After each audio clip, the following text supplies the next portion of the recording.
Subscribe कीजिए हमारे channel Sonipat 24 को। सबसे पहले लेटेस्ट खबरें देखने के लिए बेल आइकन को दबाइए। नमस्कार, मैं मीना नरवाल, चेयरपर्सन जिला परिषद सोनीपत। आप सभी क्षेत्रवासियों को, प्रदेशवासियों को एवं हल्का वासियों को स्वतंत्रता दिवस की हार्दिक शुभकामनाएं देती हूं, बधाई देती हूं। और इसके साथ साथ जैसा कि आप सभी जानते हैं कि कोरोना काल चल रहा है, इस दौरान ज़्यादा ज़रूरत हो तभी अपने घर से निकले और मास्क और सैनिटाइज का प्रयोग करें और लगभग 2 गज की दूरी को बनाकर रखें। धन्यवाद। सोनीपत जिले के साथ साथ प्रदेश को हरा भरा बनाने के लिए चंडीगढ़ पुलिस में तैनात पुलिसकर्मी ने ऐसी ठान ली है कि गांव-गांव जाकर ऑक्सीजन बाग तैयार करने में जुटा हुआ है। ट्री मैन के नाम से जाने पहचाने वाले देवेंद्र सूरा की मुहिम रंग ला रही है। उनकी मेहनत और पर्यावरण परिवार के सदस्यों के सहयोग से जुआ गांव में प्रदेश का 8वां ऑक्सीजन बाग तैयार किया जाएगा। गांव में पंचायत और पर्यावरण मित्रों के सहयोग से जमीन के लेवल का काम किया जा रहा है। पौधों की सुरक्षा के लिए जमीन के चारों तरफ कांटेदार झाड़ियां लगाने का काम लगभग पूरा हो चुका है। जुआ में ऑक्सीजन बाग तैयार होने के बाद प्रदेश के अन्य गांवों में ऑक्सीजन बाग तैयार किए जाने हैं। आपको बता दें कि चंडीगढ़ पुलिस में तैनात ट्रीमैन देवेंद्र सूरा ने पुलिस में भर्ती होने के बाद चंडीगढ़ की हरियाली देखकर अपने जिलों को हरा भरा बनाने का अभियान शुरू किया था। अभियान का शुरू करने के लिए खुद बैंक से कर्ज लेकर अभियान की शुरुआत की। उसके बाद गांव-गांव जाकर पौधारोपण कर रहे हैं।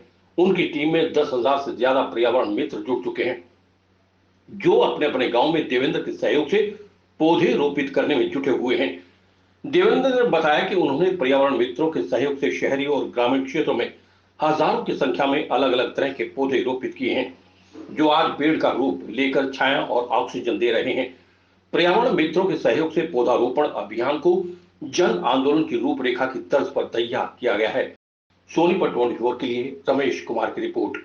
में देवेंद्र सूरा है और लोग गांव में देहात में आसपास ट्रीमैन के नाम से जानते हैं, क्योंकि इस क्षेत्र में काम करते करते 8 साल हो गए हैं। और इस बार 2020 में हमने जो अलग से एक पर्यावरण के क्षेत्र में पूरे हरियाणा को हरा भरा बनाने के लिए अलग से मुहिम चलाई है, ऑक्सीजन बाग।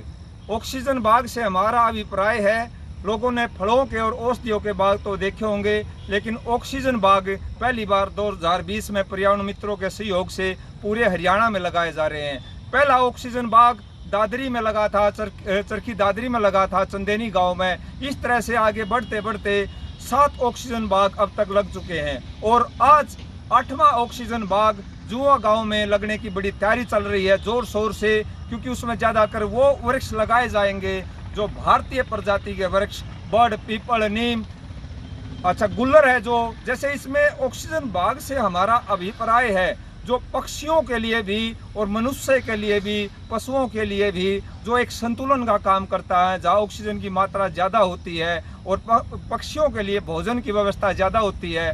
इस तरह प्रत्येक गांव में ऑक्सीजन बाग की स्थापना की जाएगी। और जुआ गांव के युवाओं की, पर्यावरण मित्रों की जो मेहनत है, इन्होंने ज़मीन को, बिल्कुल बंजर ज़मीन को साफ किया है और उसकी पेड़ों की सुरक्षा के लिए तारबंदी की है और उसके लिए पानी की व्यवस्था की है।